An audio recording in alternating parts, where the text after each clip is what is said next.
반갑습니다. 1대1 양육자반 세 번째 만남을 진행하도록 하겠습니다. 1대1 양육자반 세 번째 만남은 하나님에 대하여서 알아가는 시간입니다. 특별히 이 시간에는 하나님의 비공유적 속성인 신적 성품과 공유적 속성인 함께 인간과 나누는 성품에 대해서 알아보도록 하겠습니다. 본격적으로 이 세 번째 만남을 하기에 앞서 양육자들께서는 1대1 암송, 본문에 관한 핵심적인 구절 암송을 꼭 확인해 주시면 됩니다. 이번 세 번째 만남은 로마서 11장 36절과 요한복음 14장 7절이니 이것을 확인하셔서 동반자가 이 암송을 잘 해올 수 있도록 함께 해주시면 감사하겠습니다. 그리고 오늘 내용을 함께 나누기 전 첫 번째 만남과 두 번째 만남을 잘 정리해서 동반자가 이해할 수 있도록 이야기를 해주시고, 그리고 상대방이 이것에 대한 이해도가 높은 동반자라면 했었던 내용을 한번 직접 이야기해 주시면 훨씬 더 좋을 것 같습니다. 세 번째 만남은 하나님에 대해서 알아보는데요. 먼저 그 하나님 아버지를 알아가는 것은 자녀된 우리로서 엄청난 특권을 누리는 일입니다. 그런 엄청난 특권으로 기뻐하기 위해서 먼저 하나님에 대해서 잘 알아야 합니다. 좋은 부모 아래에서 자녀가 엄청난 특권을 누리는 것처럼 하나님을 아는 것은 우리의 신분을 누리는 아주 중요한 일이 됩니다. 그래서 하나님을 아버지로 여기는 것, 이것에 대해서 잘 알기 위해 우리는 오늘 세 번째 만남을 깊이 다룰 필요가 있습니다. 그래서 이 나눔 질문을 우리가 보면 하나님에 대하여 알고 있는 것을 서로 나눠주세요 라고 이야기를 하는데요. 이 질문도 참 좋지만 이 질문을 조금 더 동반자 입장에서 해석을 하면 동반자에게 아버지란 어떤 이미지를 가지고 있는지 하나의 단어로 표현해 주거나, 혹은 부모에 대해서, 아버지에 대해서 경험했던 에피소드 중 기억에 남는 에피소드를 이야기해 달라고 해 주시면 좋겠습니다. 특히 아버지의 행동이나 이런 것들이 어린 시절에는 이해가 되지 않았는데 이제 와서는 이해가 되었다라는 것들, 이런 것들이라면 나눔 질문이 아주 풍성하게 잘 될 수 있을 것 같습니다. 그렇다면 하나님께만 있는 성품, 비공유적 속성에 대해서 알아보도록 하겠습니다. 비공유적 속성은 총 6가지의 속성, 이 성품으로 되어져 있는데요. 이 비공유적 속성은 하나님만 가지시고 절대적이며 고유한 성품이라고 할 수 있습니다. 다시 말해 이것은 인간과 나눠 가질 수 없는 신만이 가지고 있으며 변하지 않고 오직 그에게만 있는 성품이라고 할 수 있습니다. 첫 번째는 하나님은 주권자라고 이야기를 합니다.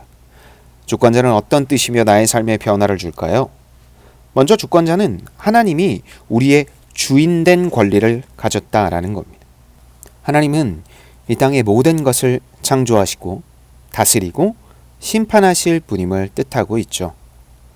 이것을 알게 된 우리는 나의 인생에서 하나님이 원래 바랐던 본분을 알고 하나님의 시선으로 세상에 깊은 관심을 가지게 됩니다. 내 중심의 삶에서 하나님 중심의 삶, 하나님 관점으로 세상과 타인을 바라볼 수 있는 게 하나님이 주권자됨을 온전히 믿고 알게 된 자의 모습이라고 할 수 있습니다. 두 번째로 하나님은 영원하십니다. 하나님께서 시간의 구애를 받지 않는다는 사실인데요. 하나님은 시간을 창조하신 분이며 시간을 초월해서 역사하시고 일하고 계십니다. 이 내용을 알게 되면 하나님이 시간의 구애를 받지 않으며 창조주 되심을 온전히 믿게 됩니다. 그럼에도 불구하고 우리를 위해서 시간 안에서 일하여 주시는 거죠. 하나님께서 시간 초월을 하실 수 있지만 시간 안에서 일하심으로 말미암아 하나님이 우리를 얼마나 사랑하고 계신지 알 수 있게 됩니다. 우리는 이런 영원하신 하나님을 온전히 알고 있기 때문에 고통받는 중 반드시 이 시간이 지나가며 회복할 수 있다는 믿음을 가지게 되죠. 또한 영원하신 것은 하나님밖에 없기 때문에 부질없는 세상에 의지하지 않고 오로지 이 하나님만 의지하게 됩니다. 이것이 하나님의 영원하심을 믿는 자의 유익이며 내용이라고 할 수 있습니다. 세 번째로 하나님은 전지하십니다. 전지하시다라는 건 하나님이 모든 것을 아신다라는 의미인데요. 이것이 나에게 어떤 영향을 끼칠까요? 전지하심은 모든 것을 다 알고 있다는 뜻입니다. 우리의 생각과 우리의 행동 모든 것을 초월하시는 하나님이 우리의 미래도 다 알고 계신다라는 뜻이죠. 그래서 우리가 하나님의 자녀로 설 때 박해를 받아도 넘어갈 수 있으며 그 시간에도 하나님의 뜻을 구하고 또 순종할 수 있습니다. 예상치 못하고 원하지 않는 상황 속에 빠질 때 하나님이 모두 다 알고 계신다라는 이 내용은 아주 큰 위로가 됩니다. 그래서 첫 번째, 두 번째, 세 번째 하나님의 이 비공유적 속성을 다 나누고 난 뒤 양육자께서는 동반자에게 첫 번째 나눔 질문으로 들어가 주시면 좋을 것 같습니다. 힘들고 지쳤을 때 나를 도와주는 손길을 경험한 적이 있습니까?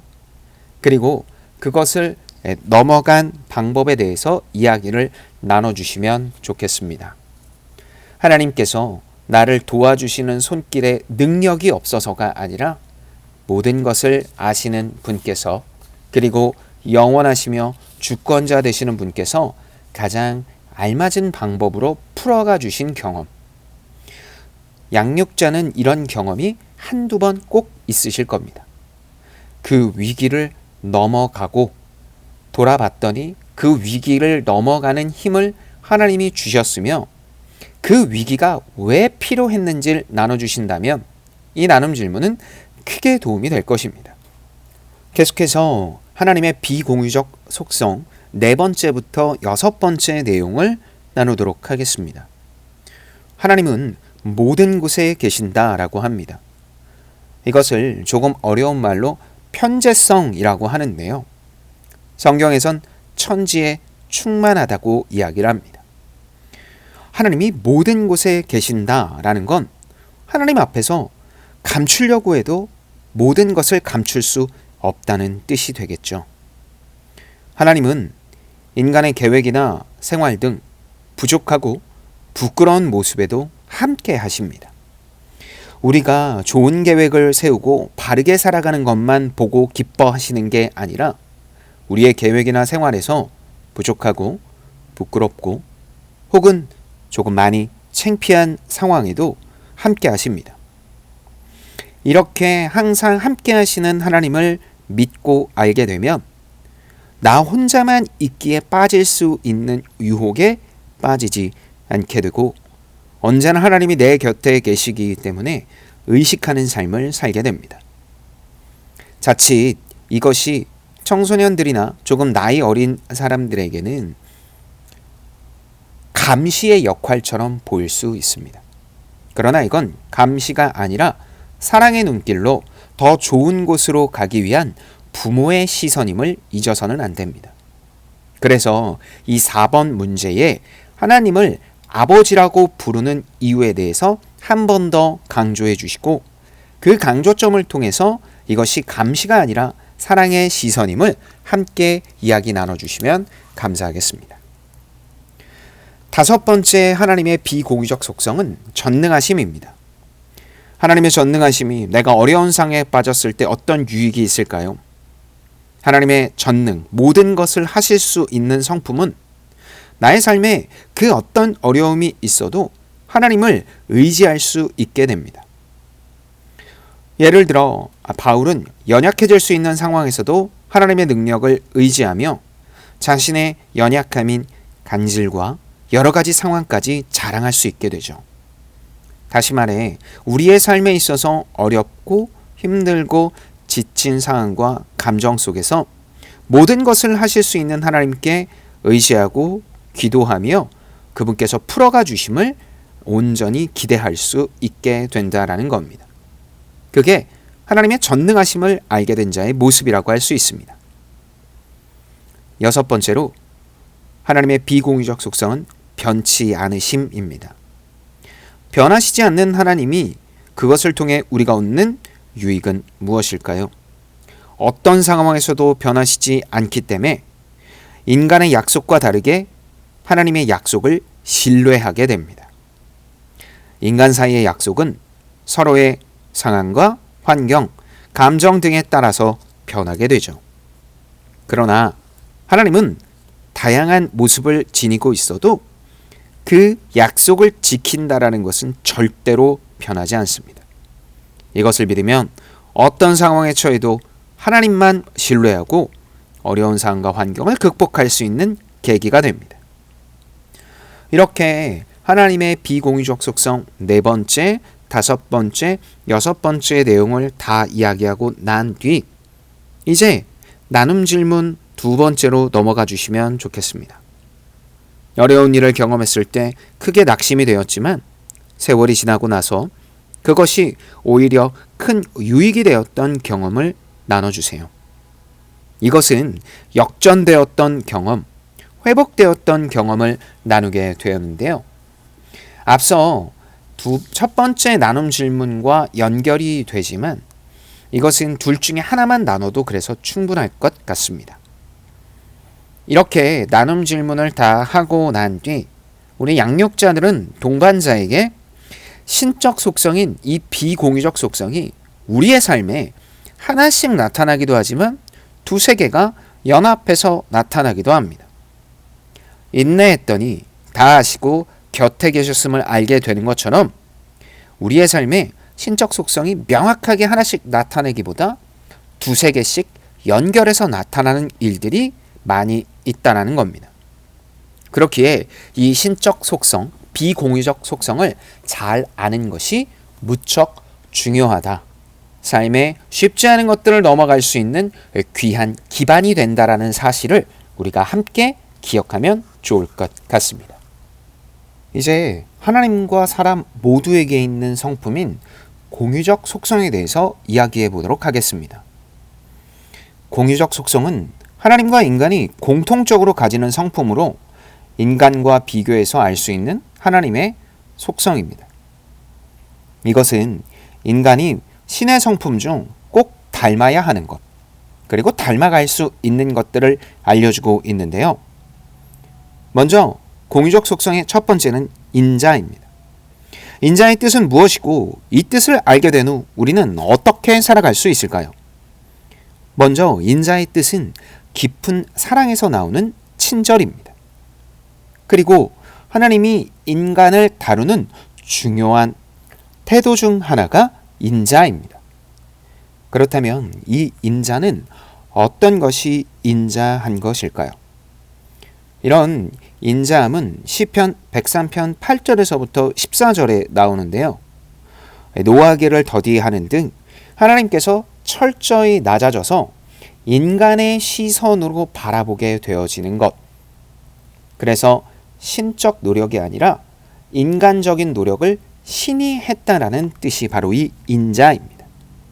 그런 과분한 친절함을 얻은 우리는 이런 모습을 닮아 이웃과 형제들을 사랑해야 됩니다.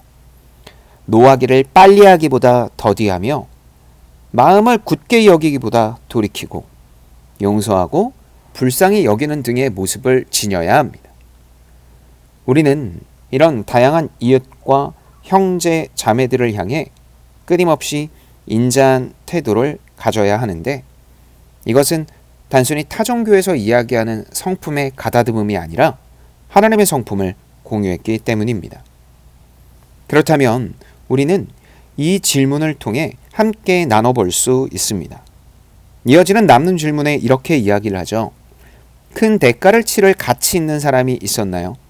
또 한 영혼을 중심으로 사랑해 본 적 있나요? 라고 묻고 있습니다. 세상에서는 미워해야 하는 게 당연하지만 우리는 반대로 사랑해 본 결과가 있는지, 큰 대가를 치를 만한 세상과 다른 가치를 우리는 가지고 있는지 이야기를 나눠주시면 좋을 것 같습니다.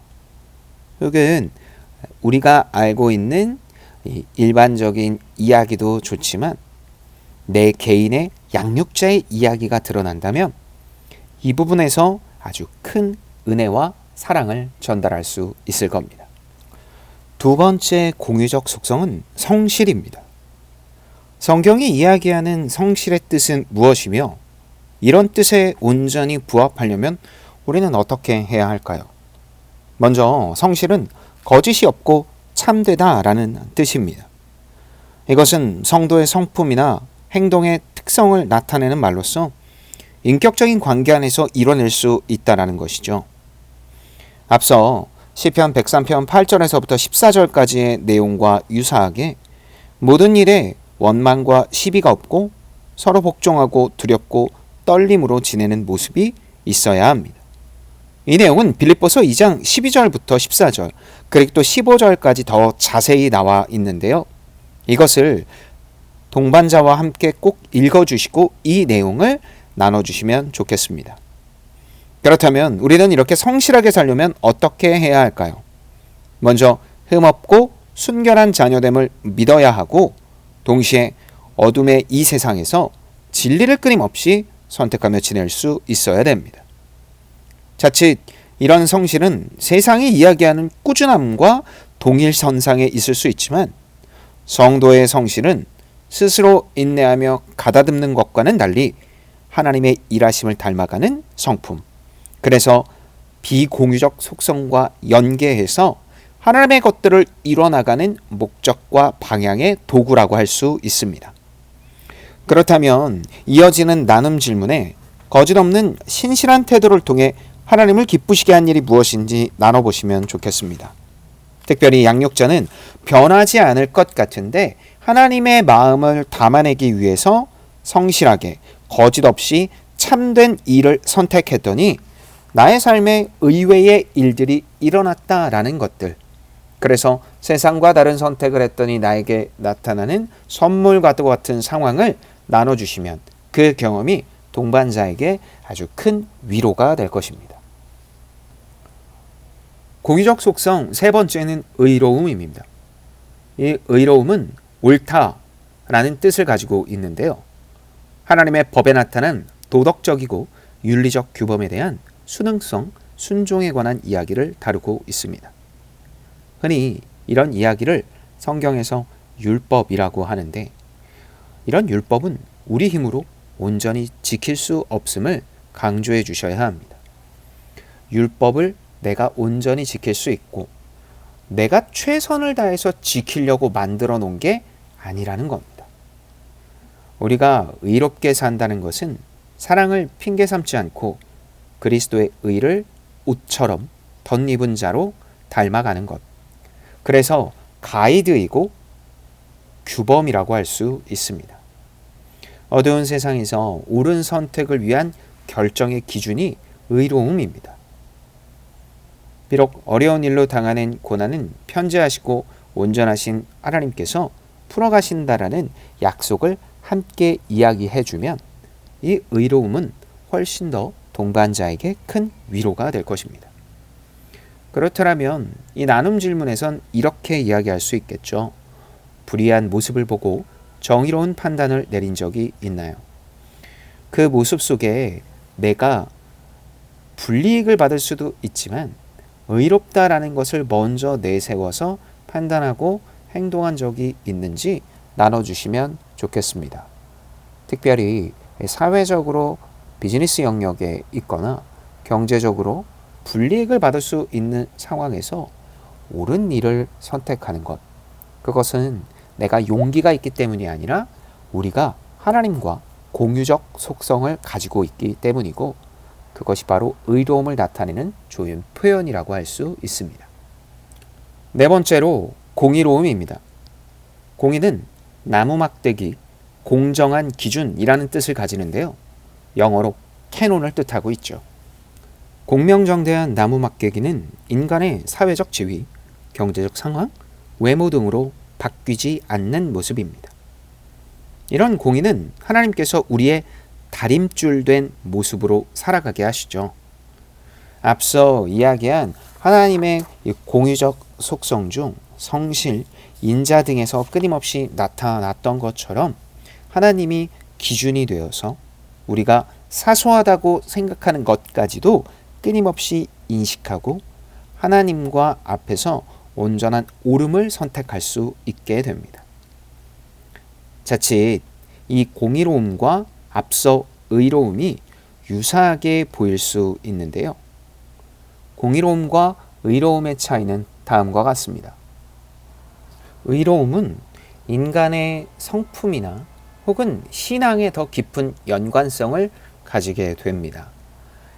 그래서 이 1대1의 개인적인 관계에 의해서 더 많이 선택되어지는 기준이 의로움이고요. 공의는 관계적 시스템, 인간 사회의 관계와 밀접한 연결을 가지고 있습니다. 1대 다수 혹은 다수가 지켜야 될 것들이 바로 공의와 밀접한 연결을 가지고 있는 것이죠. 이것은 의로움과 공의가 나뉘어져 있지만 사람과 그리고 사회적 시스템 모두에 하나님의 성품이 들어가 있다는 것이고 그것이 우리의 삶의 선택의 기준이고 우리가 해야 될 몫이라고 이야기할 수 있습니다. 그래서 4번의 공의와 관련된 나눔 질문은 특별히 사회적인 시스템, 그래서 하나님의 시선과 정반대로 가고 있는 사회의 욕심, 사회적인 어려움을 나눈다라면 이것이 훨씬 더 선명하게 잘 드러나게 될 것 같습니다.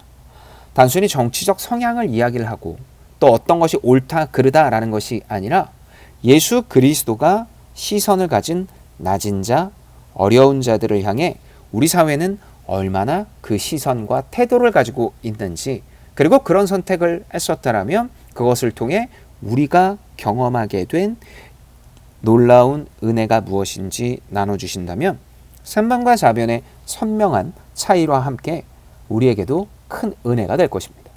마지막으로 하나님에 대해서 알아가는 것 중 삼위일체에 대해서 이야기해 보도록 하겠습니다.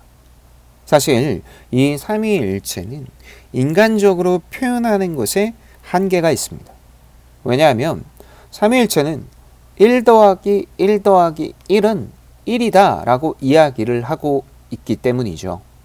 세상에서는 1 더하기 1 더하기 1은 3인데 신학에서 이야기를 하는 하나님에 대해서 이야기를 할 땐 이것이 전혀 다른 내용이기 때문입니다. 그래서 이 삼위일체는 여러분이 처음부터 끝까지 다 설명하고 이해시킬 수 없는 부분입니다.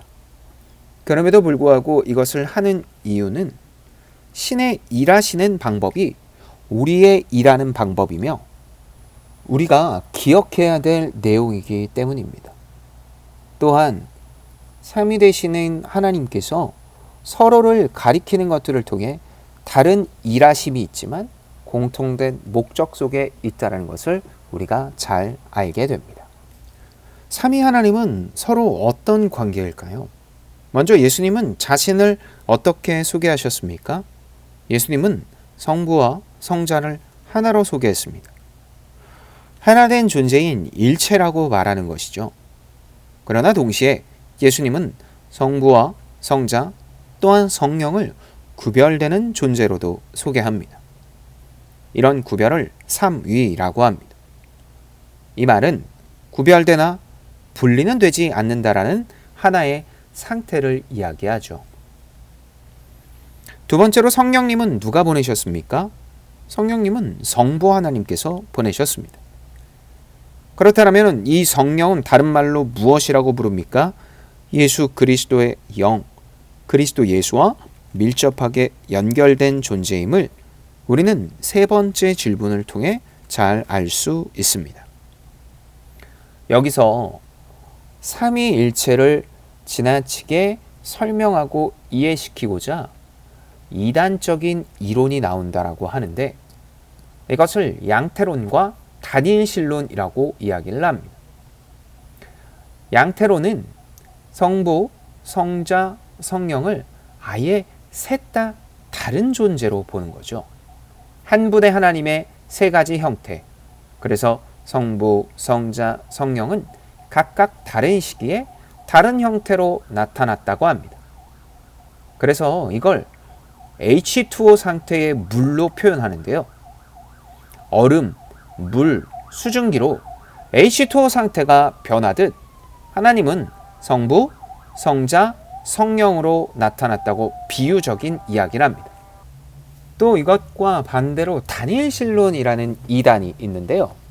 이 다니엘신론은 성부, 성자, 성령이 모두 다 똑같고 다양한 표현일 뿐이다라고 이야기를 합니다. 이것은 서로 다른 존재가 아니라 하나의 모습으로 보고 있는데요. 이것 또한 심각한 이단이라고 할 수 있습니다. 삼위일체 하나님을 완벽하게 설명할 수 있는 것은 존재하지 않습니다. 단 하나의 것들을 또 하나로 이해시킬 수 없기에 우리는 1 더하기 1 더하기 1은 1이라고 이야기를 하는 내용만 믿음으로 받아들일 뿐입니다. 삼위일체 하나님의 그렇다면 역할은 무엇일까요? 성부 하나님의 역할은 우리가 누리는 하늘의 신령한 복의 근원과 기원 되십니다. 흔히 이런 것들을 드라마의 PD와 연결시키는데요. 모든 것들을 계획하시고 기획하시는 분, 그분이 바로 성부 하나님의 주된 역할이라고 할 수 있습니다.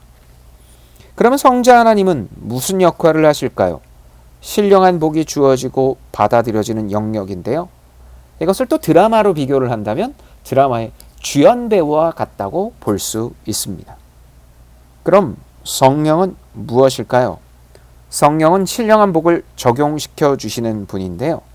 이것은 실제적으로 누리게 하기 위한 드라마로 표현을 한다면 스텝과 같은 역할이 아닐까 싶습니다. 드라마의 비유를 해서 제작 환경과 함께 이해를 하면 참 좋은데 이것은 조금 우리의 이해를 돕기 위한 방법이지 모든 것이 완벽한 것은 아니라는 점도 이해해 주시면 감사하겠습니다. 이렇듯 삼위 하나님은 서로 완전히 다르지만 하나의 모든 목표를 가지고 일하고 계십니다. 그래서 세 가지의 양태를 가지고 있지만 동시에 또한 하나의 신적인 요소로 살아가는 바로 하나님. 그들은 함께 완벽한 목표를 위하여 연합하여 나타내는 모습을 보이고 있는데요. 이 삼위일체는 그렇기에 우리와 우리 교회가 목표로 삼아야 할 모습이라고 할 수 있습니다. 어떻습니까? 하나님에 대해서 조금 이해가 되십니까? 동반자와 함께 이 하나님의 성품을 잘 이야기함으로 말미암아 하나님의 아버지 되심을 온전히 누려나가실 수 있었으면 좋겠습니다. 이제 다음 네 번째 시간인 자녀된 특권을 누리는 것에 대해서 이야기를 나누도록 하겠습니다.